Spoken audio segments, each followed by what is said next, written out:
my friends, cook some dinner with me. Jerk stuffed fish. I'm starting by washing and cleaning my fish. Then I'm just gonna make some slits in the top here. Then for my spices, I have some green seasoning. I'm squeezing a little bit of lime, some fish seasoning, jerk seasoning, paprika, a little bit of black pepper and salt, and I'm tasting it and it tastes really good. I'm getting that all over the fish and also on the inside as well. You want the whole fish to have flavor.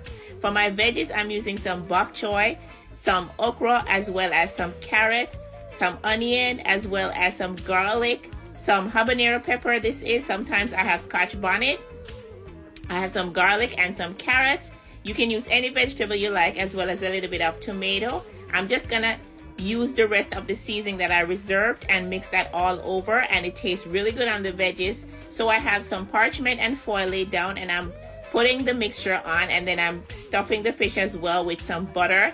I've preheated my oven to 400 degrees and I'm placing this in there for about 45 minutes. This is a big fish. And then I just soaked some bami in some milk, and then I'm going to fry it off. You can also roast your bami as well, but I want a nice crunch with my fish.